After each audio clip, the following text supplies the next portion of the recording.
Welcome back, everyone. Thanks for tuning in. Just doing a little work in the shop today.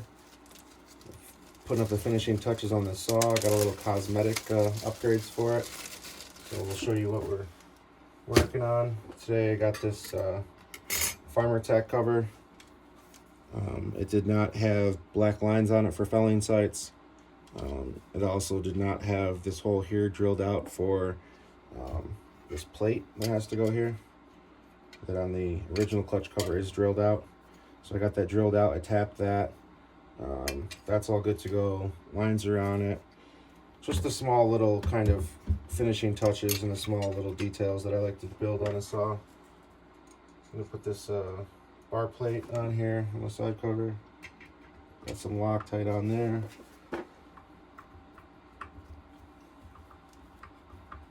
Nice new threads. Make sure we line this up right.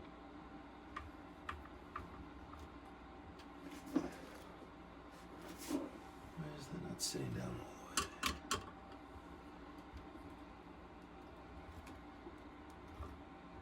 There we go. Oh, that's nice and tight. All right, so we're gonna put this chip flat back in. The other one I made was just kind of too thick, and it worked.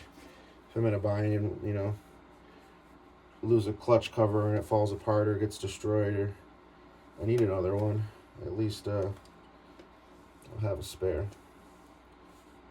The hard part of this is trying to get this hole into this hole here and getting it all lined up. Some of us have trouble finding the holes sometimes, but that's just how life goes. That is just how life goes. I didn't want to take this out of here, but I had to paint. So, get it back in there though. There. Back together. Got the felling dog transferred over. Ooh, looks like we went through the casing a little bit. No big deal. When we put that screw in, it started to chip off the top of it, but that's not a big deal. I don't really care about that.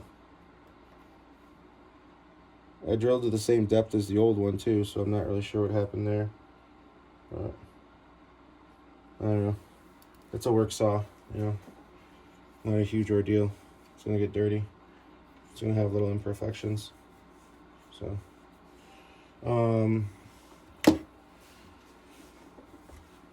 next I'll show you guys the top cover that we got. These are Farmer Tech.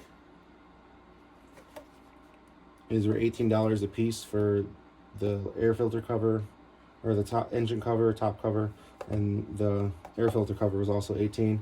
I put some black felling lines on it, with spray paint, some masking tape, painter's tape. I redid all the latches. It's just the small little things. Brand new gloss paint. So these are the new, more or less, parts that I'm going to be putting on here today. The only other thing to really do is to put the sticker on the side cover here, which I'm going to do now.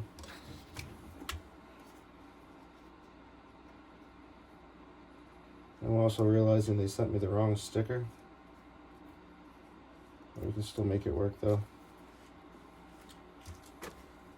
I'm going to put a little dab of E6000 on here just to make sure it ain't going nowhere. Not putting as much as last time. Last time I went a little overboard with the top cover. I wish this was the right sticker, but it's whatever. And I'm just gonna make do with what you got.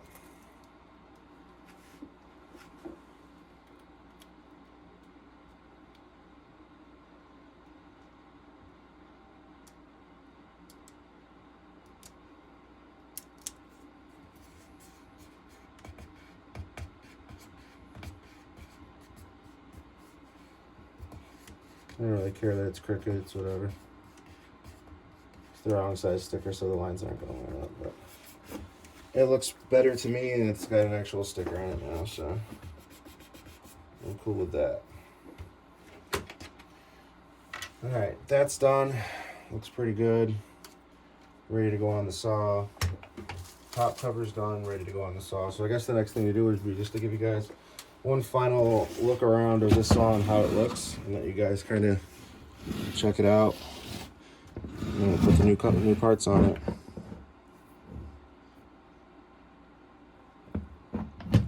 So we'll go ahead and take the old clutch cover off. It's pretty beat up on the inside. Someone had an issue with setting the clutch or forgetting to tighten the clutch on. It came back off. We'll put that aside for now. Go ahead and we'll strip off the top cover. Fairly beat up.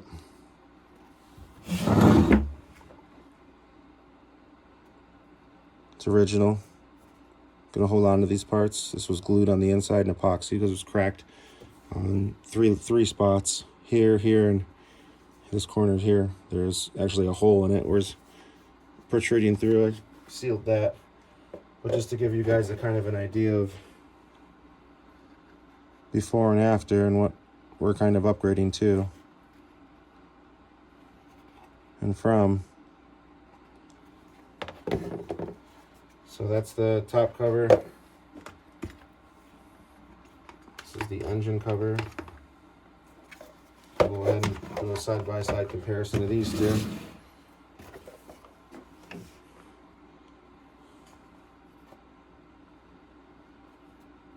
The only difference is that they have the Husqvarna logo here on the OEM ones.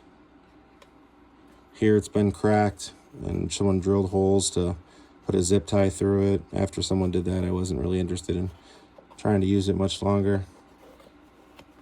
It's just going to break more eventually. But I'm going to save this as extra. This are the originals. And the last thing I have to do to this top cover is to apply this heat tape to the same area. This one was referenced and cut just because this one was burnt in the front. I don't think I'm going to cut this one. We're just going to leave it how it is and put some heat tape and we should be good to go. But here's the old top cover. Oops, as we scratch up the new top cover. And here's the new one, just to give you guys an idea of how faded and how time and UV damage kind of gets to plastics. So we'll put these aside. We're not going to need those anymore.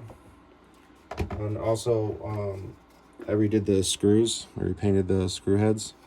It's kind of hard to see, but I repainted that screw head black because that's the one you do see. And I did all the other ones inside the cover as well. And the latches are black as well. Gives it a nice sleek look and pretty much makes it look brand new. So messed up the line a little here. My paint tape line could be a little cleaner, but it's whatever. This scratch came on it when I got it in the mail. You know, someone tried to chip it off with their nail or see what was underneath it. So right now we'll go ahead and get that heat tape put on here. Go ahead and grab that.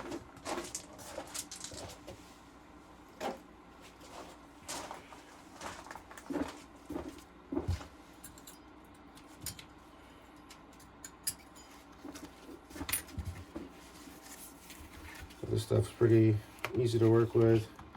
You kind of roughly measure out what you need.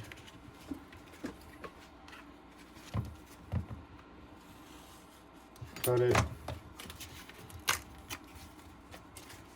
And stick it and you're good to go. This is just HVAC tape. That's all it is. Aluminum foil tape, more or less.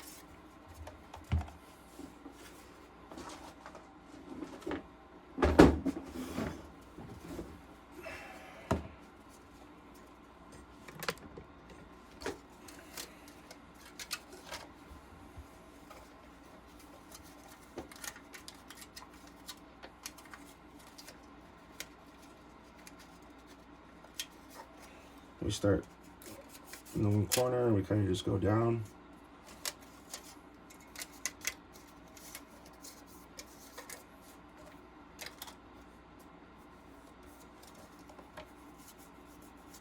A little crooked, but that's fine. We're going to put another layer or two on there. We'll trim that excess off.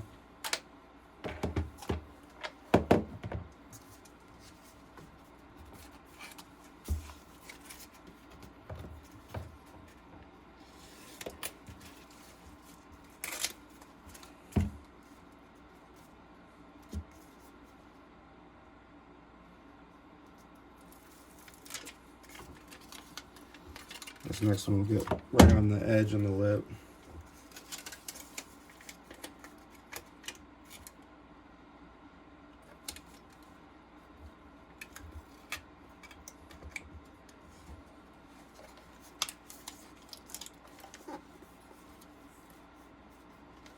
Now you don't need a lot of this stuff.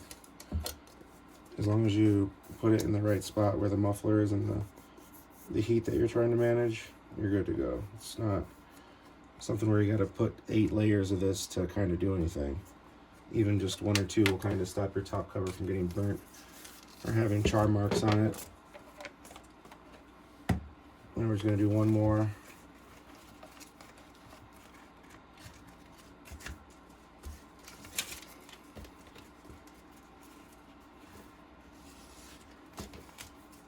Last one, I'm just going to do it up here a little higher. The only last part that I'm still waiting to get in / need is the bumper cover for the top of the saw. It's the one that goes right here. It's a piece of rubber. And it just sits here and keeps the top cover off the engine, the muffler. Everywhere I looked is like back ordered and stuff right now, and the places that aren't want like $8 to $10 for that one little piece. So that's something I still have to kind of get. This is just really important that you get all the bumps and the bubbles out and kind of get clean lines. It's not super important, but it makes it look a lot nicer and you get more coverage when you do that.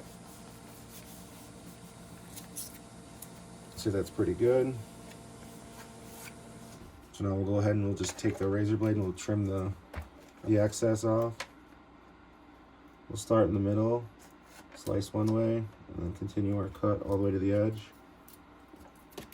This one we're at the corner, so we'll start going down in, and then we'll just go all the way along the line of this bottom cover. I'm gonna make sure we get the excess off of the inside as well. Nice clean line. Same thing with the front.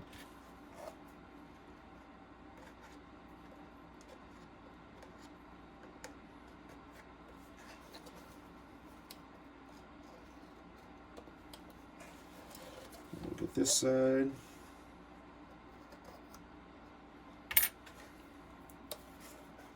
It's important on the edges that you really push down and get that good seal, because you only got a little bit of material you're holding on to there.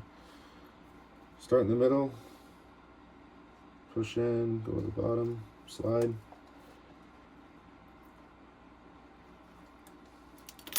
Easy, easy, easy.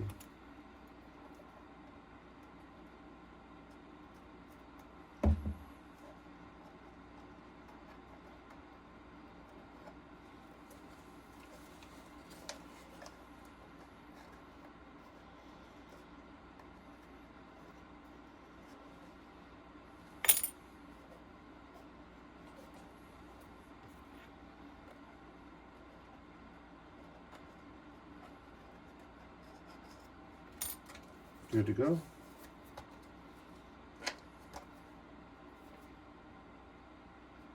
I think what this is I think this is the Farmer Tech ones, and they just respray it with Husqvarna paint because it looks like it's already starting to chip certain areas besides there. So we'll see how long it holds up for. It was cheap replacement compared to for a set of Husqvarna for top covers for $394, $395.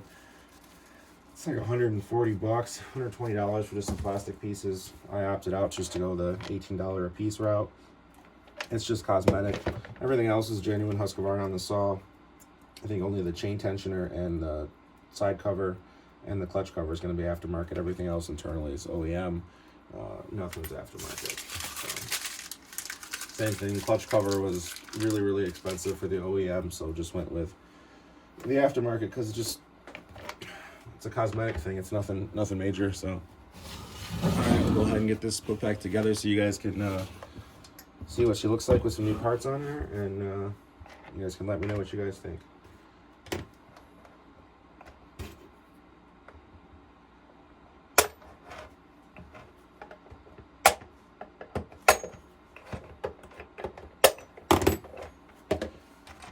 So first we'll put the top cover back on. Get your boot through the center.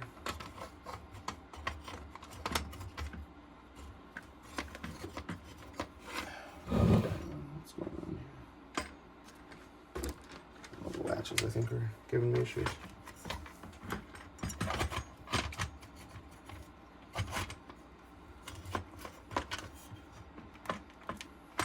There we go.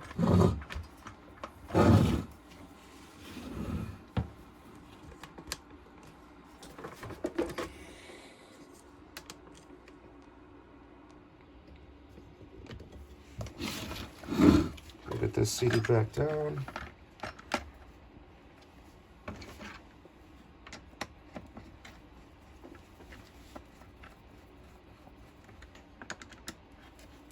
People say to Loctite these bolts, but if you're working on your saw frequently enough, you should be checking things, pulling things off, and cleaning things. I don't know. These are kind of maintenance screws that, in my opinion, should be left loose. Not loose, but they shouldn't be Loctite. They should be just tight and snug. I guess the cases get stripped out a lot of times, mainly from vibration and stuff. Our spark plug boot on. Go ahead and tighten our side screw. Get this to line up and go in, hopefully. There we go.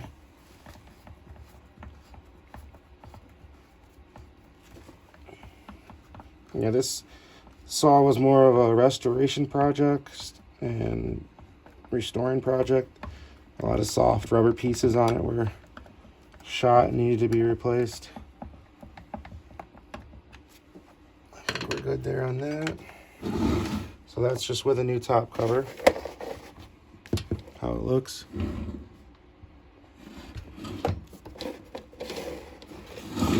And now we can finish putting the air filter back on.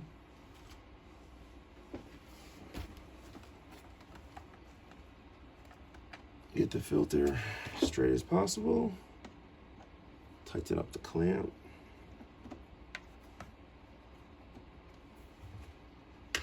Put a brand new top cover on.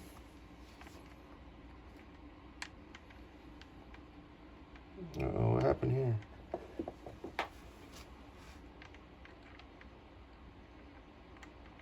Uh-oh, this latch somehow got turned around, so we gotta take the top cover back off. That's how it goes. That's how it goes. Of course, these aren't just short little screws either, these are long screws. I don't want to use a impact or a drill on them because I don't want to mar up the thread / top of them. That's how things go. You get it all back together and then you realize you have one little thing you forgot. And that's with any project though, right?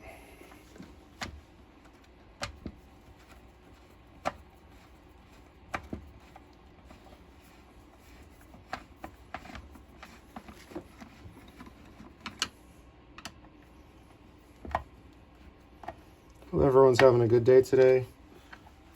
It's kind of chilly here still. It's only in the upper 40s. Weather really hasn't been the greatest.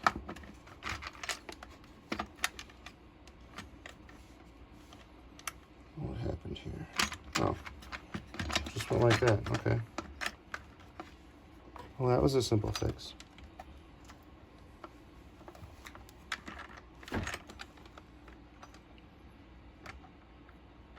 Yeah, good to go now. Tighten these back down.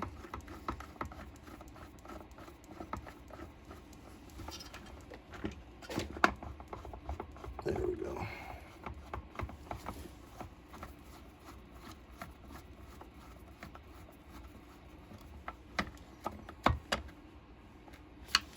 You just don't need to crank on them, just, fairly tight.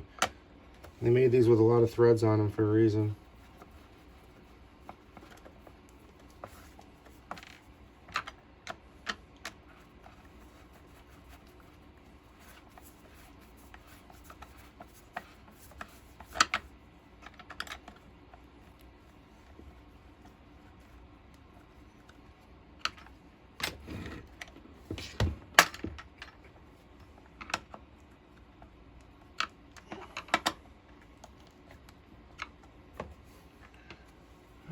think we're good to go on that.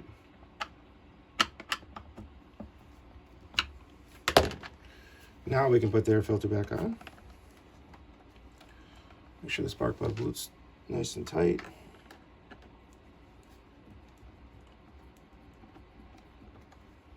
Tighten the air filter clamp. Put the top cover back on.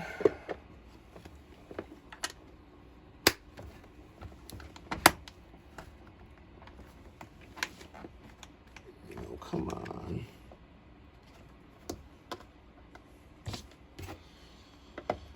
Nothing ever just works, right, folks? I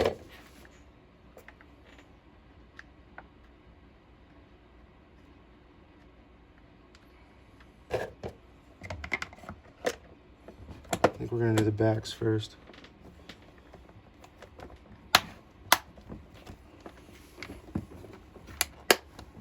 Yeah, do the backs first and the sides. So that's how it looks with a brand new top cover on it.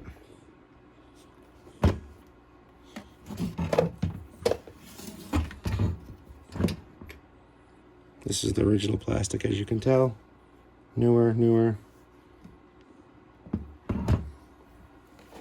This is what it went from to what it is.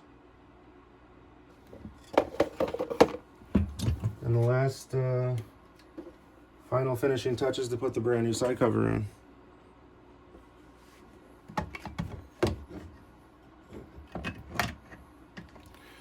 We have new bar notes as well. Pretty much spared no expense with this build. Didn't cheap out on corners. I painted all my bolts that were rusty and didn't look great. This was just something that I really wanted to do and did it. They recommend everyone rebuilds a chainsaw in their life, if not some type of engine. It's a really enjoyable experience and you learn a lot from it. So here's the big Bertha with all the new plastics.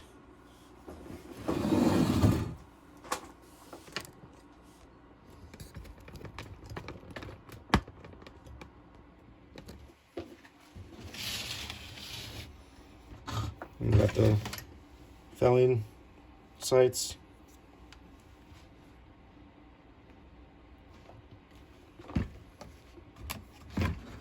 All the way around. You know, from factory, these don't come black. These ones do, but these ones do not. So I kind of added those ones. Nice little personal touch. Brand new latches. Brand new momentary switch. There's only a few people that have this kind of switch in their saws. I'm one of them. And this is what a saw looks like when you rebuild it from scratch. I'd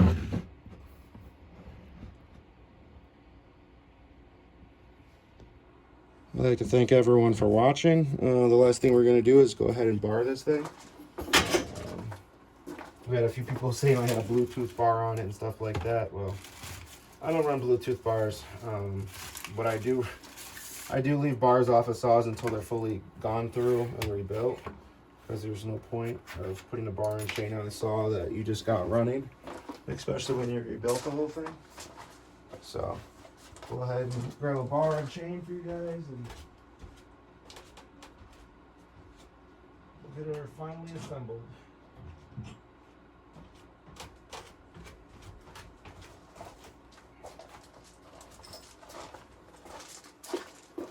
So we're putting a 32-inch Husky bar on it.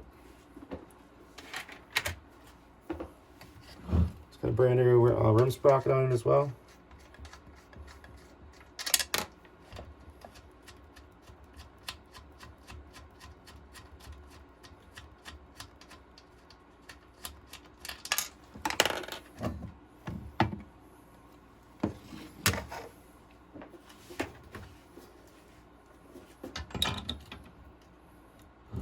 The chain tensioner is definitely going to have to get adjusted.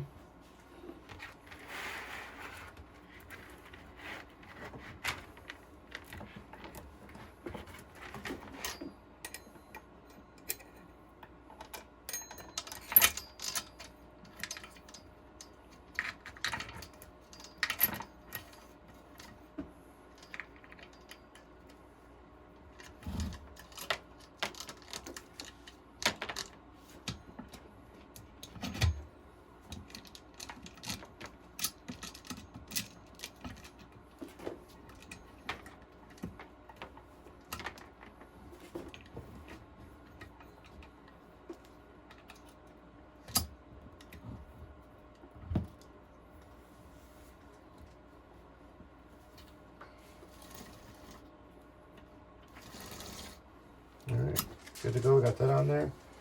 Now we're gonna go ahead and get the clutch cover put on.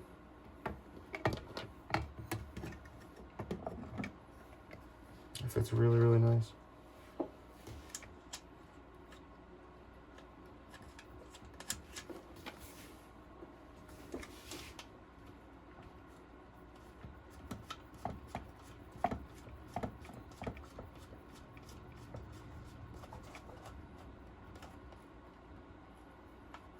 So we just finger tight snug these. Take a bar wrench over here. Get up this adjustment screw.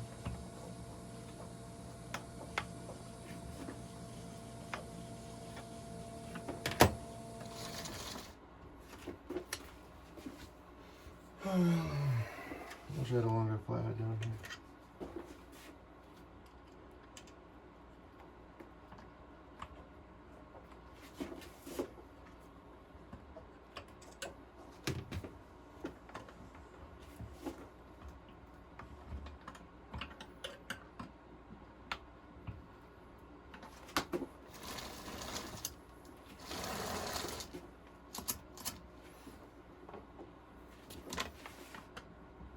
I replaced this tensioner screw, that's why the tension's so far off. Why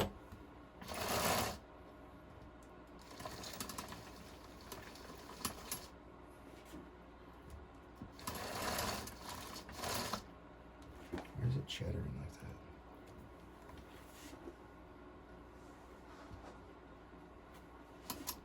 that?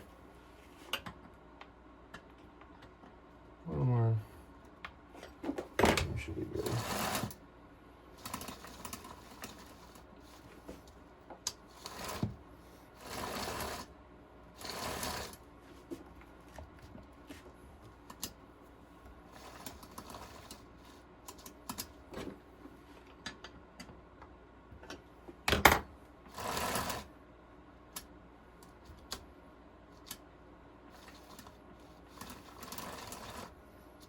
Good to go. Tighten it down. I gotta get my small scrunch for that one.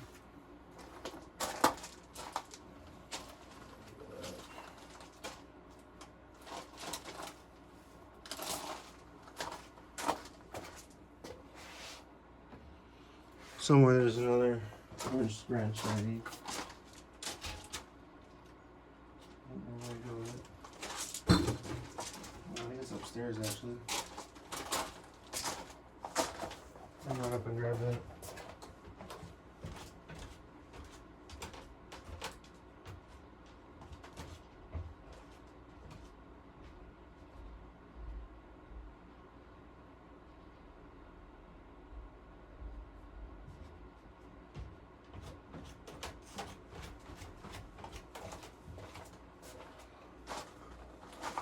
This is the one I was looking for, but I think it might work.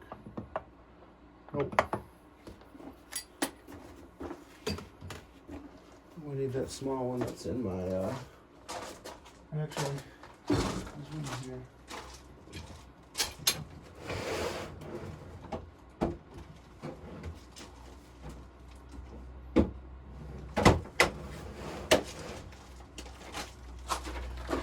There we go, this'll work.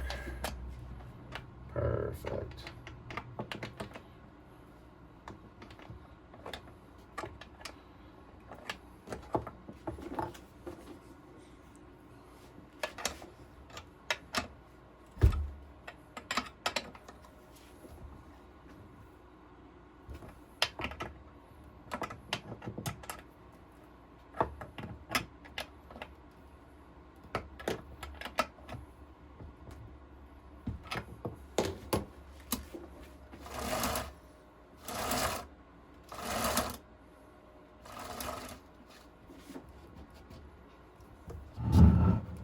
Make sure we're in sprocket. Yep. Everything looks good. Everything looks great.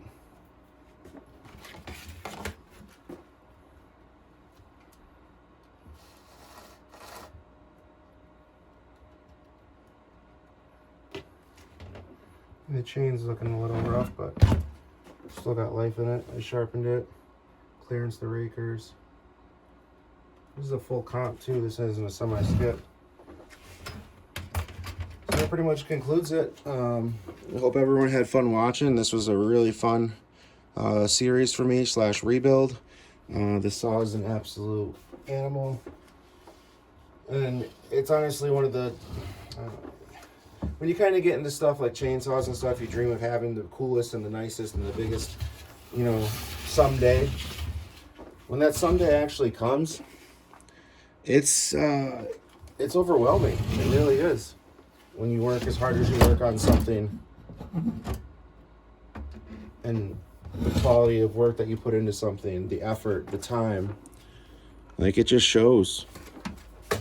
It really does. Like I said, I was pretty much taking bolts off of here and repainting them. Whatever I could kind of do to make it look nicer, refinished. And like, just little details, like this was the bolt that's exposed. These ones are in the top cover. You see this one, so I made sure I painted that one. The muffler's been coated multiple times with high temp coating. The bar's been coated with a stop rust preventative because it was starting to rust out. Done a lot to it. As you guys can kind of see, the whole thing's pretty much been revamped. And these are the old top covers. The old clutch cover.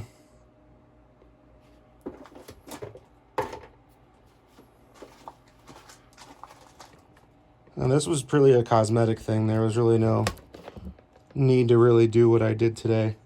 But now I have a saw that's sitting on my bench and shelf that looks pretty much brand new.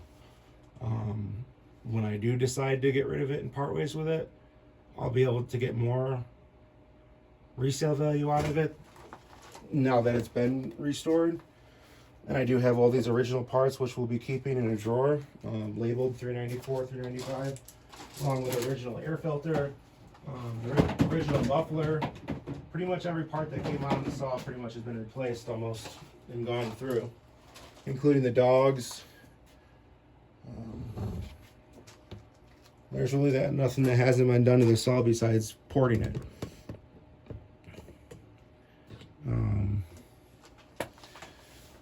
I can't wait for the weather to get a little nicer. I've been having some really cold and windy and really rainy, shitty days. Hoping in the next week or two it's going to warm up and I'll be able to get this outside. I really want to cut with it. I haven't really done anything with it since I bought it. The day I purchased it, I took 3 little 4 logs, more or less, like 4 or 5 inches in diameter, and more or less just the little, you know, cookie cuts on them, just to try the saw out. The saw was a beast then. Now that it's got a ported muffler and it's got more work done to it, I just can't wait to see what it can do, what it's capable of. The 395 was discontinued, I know. This is a 394 that's been converted to a 395. That's why I call it a hybrid build. A lot of people are asking why, if it's electric. No, it's not electric. It's a combination of pretty much, like, if you're familiar with Honda motors, you do with a K series engine, you put a K24 bottom end on it with a K20 top end. So you're able to get the top end torque and everything like that, and RPM from the head, and then from the bottom end, by using the 2.4 liter, you pretty much gain extra oil capacity, so your engine is bigger, you know, more displacement. That's kind of what was done here. The only thing left to do to this is to possibly put a pop-up piston in it and have it ported. Other than that, there's no upgrades that can be done to this saw. I've done everything I wanted to it. It's pretty much how I wanted it to come out. The details are just awesome. Like, it pretty much looks like a brand new spanking saw off the shelf. I'm gonna add it to the collection of the other saws with the 562 and the 550 Mark II. Thanks everyone for watching. If you have any questions, feel free to drop it down in the comment section. If anyone needs help with anything as far as rebuilding one of these, let me know. I've pretty much done everything besides replace jugs and pistons. That's the next thing I'm going to kind of get into, is replacing full-blown engines when they are blown up or scored from straight gas or whatever, air leak, you know, whatever kind of will happen to saws. I did do a little bit of rearranging in the shop.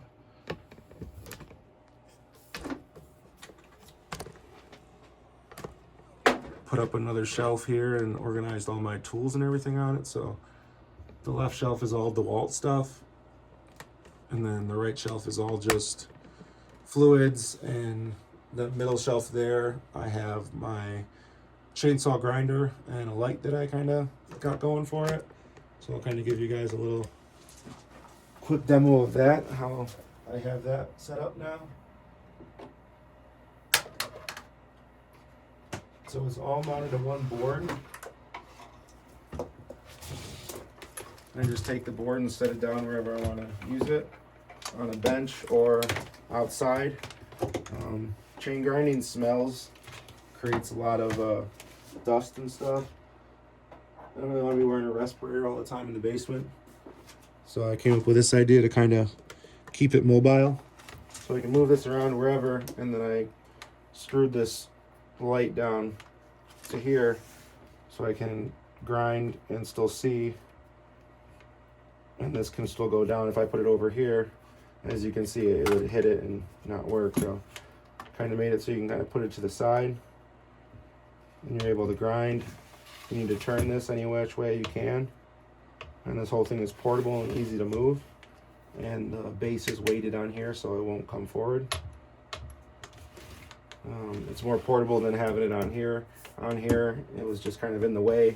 Every time I would blow machines off and clean things, I'd end up getting pitch and everything all over this, and I don't know, it was just not a good setup. I was having to bend down, my neck was kind of hurting. It wasn't the ideal way to do it.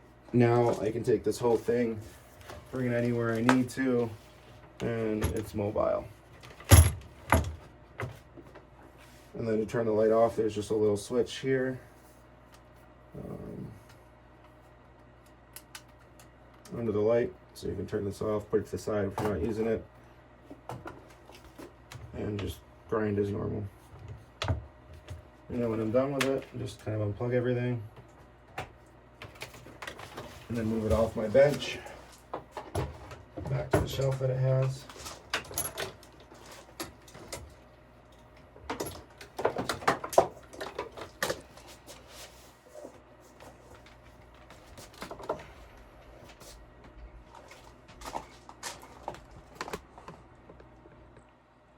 I'm really happy to have all my DeWalt stuff in one central area and not have it spread out.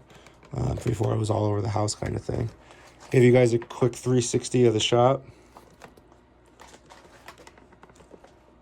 We also got the air hose reel mounted to the ceiling. Before it was down on a wooden block over here and it was in the way. Now it's on the ceiling mounted and it works fantastic. I just mounted it to a 2x4 in between the studs. I got 150 feet of Flexzilla.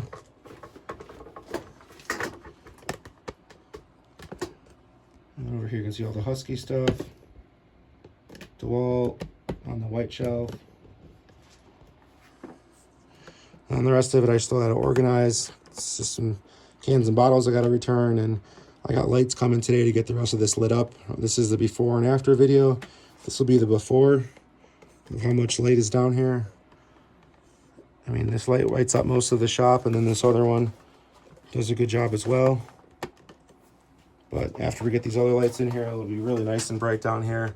And there will be no dark spots or issues at all.